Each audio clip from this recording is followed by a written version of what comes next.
With the Attack on Titan manga ending in around a year, there's been a ton of speculation about the Attack on Titan finale. However, could the Attack on Titan ending get much darker? Today, we're going to be looking at that grimmer finale path. First off, a huge thank you to Last Claudia for sponsoring this video. But oh my god, Jerry, what is Last Claudia, you might be wondering. Last Claudia is this fun mobile RPG game. It combines some deep lore with this juicy background. Last Claudia is actually not turn-based, but the super interactive action-packed game. Oh yes, you're gonna be sucked right in. One of the highlights here is definitely the art style. Last Claudia takes advantage of its classic pixel style. This includes very rich cutscenes from special moves. Explore the vast realms, discover the rich lore. Oh yes, this game does have its fair share of waifus, so go ahead and make your party taking inspiration from Kazuma, or maybe go the more solo route like Eren from the latest Attack on Titan chapter. Right now there is this beginner's welcome campaign. For you, this means a ton of free juicy goodies. This means new powerful characters right away. So if you like what you see, or just want to support the channel, perfect chance. Download Last Claudia via my link down below. Who knows, this might become your next favorite.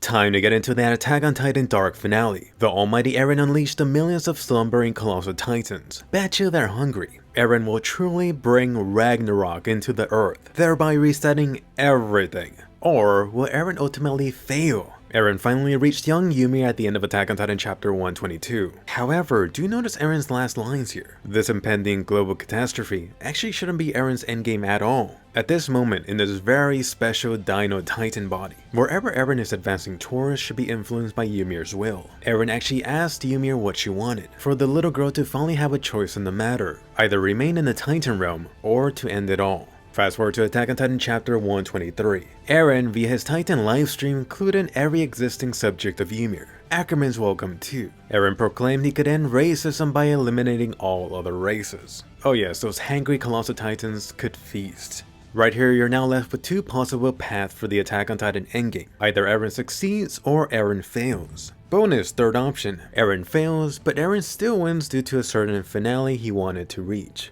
This does sound a little bit confusing, but you'll see what I mean by the end of this. Let's actually dive into this Attack on Titan Dark finale, Eren succeeding. How realistic is this? You may recall me a few years back doing this estimate of the total colossal titans within the walls. That amounted to being about 500,000 more or less. For this video, I am going to be doing a lot of best case scenarios, so let's just go ahead and take the Eldians King estimate of millions of colossal titans. As Armin considered, a few colossal titans from their hometown would have easily destroyed both Marley and any world military stationed at Marley no problem. However, Eren's true goal is much more, stomping out every single piece of life on Earth. And you thought Grisha made a mean raised pancake. Assuming Attack on Titan does take place around the 1900s. Using our world for this rough estimate, at this point in time there should be around 2 billion people on Earth. And yes, I do acknowledge there's so many other factors to consider, like the Eldians using Titans to do this land cleansing, the potential differences in land for the Attack on Titan Earth, and so on. But let's go ahead and advance forward with Eren. Eren would reach Marley and then wreck it again. Goodbye Eldian camps, farewell Hilo statue, hasta la vista Marley. Eren then quickly continues this via a global tour. The question you should be wondering, what happens once Eren resets the world? Referring back to my part 2 video, presumably Eren would find some way to revert the Colossal Titans back to being human. You know, them being Eldian. Eren may or may not then want to become some sort of leader figure, or worse, a dictator. I'm gonna go with either Eren going this later route, or Eren massively going into some isolation, due to this recent option being part of Ymir's desire for the world. Important key side note here. Hopefully little Ymir doesn't become the scapegoat for all of this. Oh, it wasn't Eren's fault for all of this. It was all due to small Ymir forcing him to kill the world's people. But anyway, me going down this Eren victory path scenario, hopefully you should have seen more than a couple of issues with this. Let's go ahead and examine this in detail. With the latest Attack on Titan chapter 123, some of you brought up this glaring potential issue with Eren's plan from the get-go. How would the Colossal Titans even cross the sea? I mean, they are 60 meters, but you are talking about crossing this body of water that's not only deep but gets deeper as you progress. Unless you have these titans stacking on top of one another, this could get tricky. For now, I will reference back to the Attack on Titan season 2 ending. You've actually already had this foreshadowed, titans coming out of the water. So these titans already confirmed to be water worthy. The other possibility? Eren is a titan shifter after all, 3 in fact. In theory, Eren could wield the Warhammer Titan to create this Titan crystal path from Paradise Island, then bridge the gap over to Marley. If anything, the Attack on Titan Season 2 ending could also have been foreshadowing this. You did see a bunch of people, presumably Eldians, marching down this path. Swap these with Colossal Titans, then bingo. Ironically, this could have actually been the opposite of what the Eldian King had done just to get his people over to Paradise Island. I would question to what limitations Eren could wield Titan Crystal, but I'll just go ahead and give him that it is within the realm of possibilities. So advancing forward, there's actually another more pressing major issue to consider, which is Eren's little Marley trip followed by this global vacation, which actually becomes a colossal issue once you consider the previous ocean obstacle. Before diving into this, quick disclaimer here. I will be using Art Earth to get some very rough estimates here. And yes, I do realize they don't match up one-to-one for the Attack on Titan world. I'd be surprised if they did. Despite that, you will discover the reality for Eren's plan. Based on some previous maps shown in the Attack on Titan world, if Attack on Titan was taken in our world, you know it would be Madagascar. Marley would then be either somewhere in Europe or somewhere in the coast of Africa, most likely very nearby to Paradise Island. Then, assuming Eren is traveling from Paradise Island to Marley located just across the ocean, using the coast of Africa to Madagascar for reference, the gap is 402 kilometers. How fast can a Colossal Titan even move? Definitely easier said than actually figuring that out. Unfortunately, the Attack on Titan manga doesn't help at all here. Switching it to the Attack on Titan anime, the cameos for the Colossal Titan. This thing only ever walked once. I was hoping to get some figure to attempt at reaching some sort of estimate from the Colossal Titan reaching the wall, but no luck. It really felt like Mission Impossible. Instead, hey, since you got Dino Eren in the latest Attack on Titan chapter, why not look at his brethren for some comparison? Say hello to the largest known dino, Argentiosaurus. How fitting, although even this thick fellow at most was only around 30 to 35 meters long. Yes, this will be a rough comparison. Estimates put this dino at 5 miles per hour or about 8 kilometers per hour. So perhaps we could just double this to get a better estimate for the speed of a Colossal Titan, double being 60 kilometers per hour. Hopefully something about this smells fishy, and no, it's not that wet Titan ass. Speed doesn't exactly scale with size. For example, a large mass would experience bigger wind resistance, issues with managing its weight, and more fun speed reducing stuff. The Attack on Titan series has especially noted multiple times about the Colossal Titan being ultra slow. Either way, screw it. Best case scenario, I'm just gonna go ahead and give it to the Colossal Titan. You got these red titans moving forward at 60 kilometers per hour. Marley being about 400 kilometers away, Eren should reach them in about 25 hours, so roughly a day. Perfect, Marley actually has plenty of time to evacuate, get that horse buggy out. However, you now run into a factor you simply cannot ignore. The damn ocean. Colossal Titans already move slowly on land, but now it's a whole different ballgame moving through water. But wait, the fun doesn't stop here. Next Colossal Titan issue. Can Colossal Titans even move during nighttime?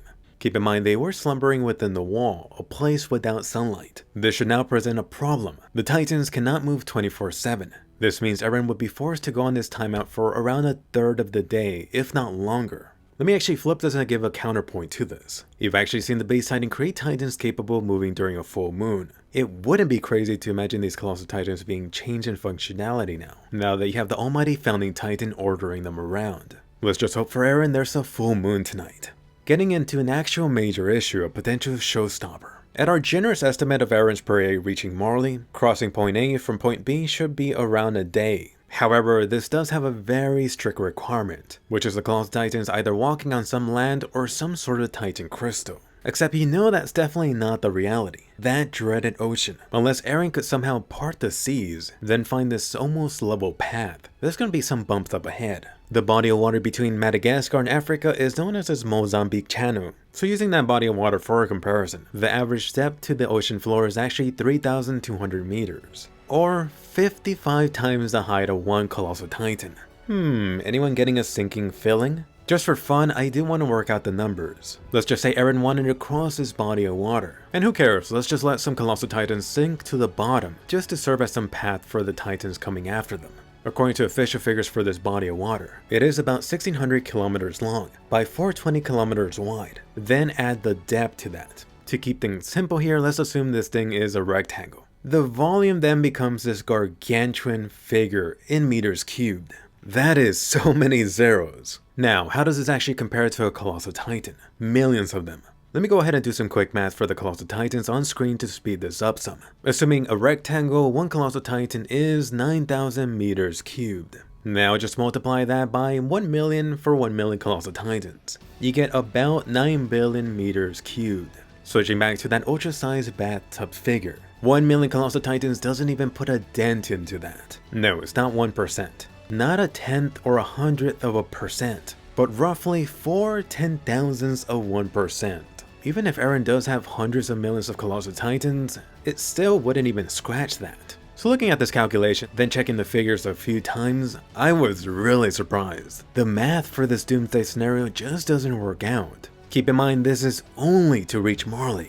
Assuming Eren could somehow transport these Colossal Titans over to the mainland, he's still gonna run into issues with the bodies of water much larger than this gap. But wait a moment, the Eren Colossal Titan problem gets much worse. There actually isn't much wiggle room for the Colossal Titans to cross the ocean. This goes back to the sunlight being a requirement for Titans. Even if these Titans are special enough to move under a full moon, you can't get around this major problem. A Colossal Titan is only 60 meters tall. The major issue now becomes energy. Keep in mind water actually does decrease sunlight, and eventually stops it altogether. The limit here is 200 meters. Past this point, sunlight penetration decreases rapidly. Photosynthesis is actually no longer possible past 200 meters. Ho, problem.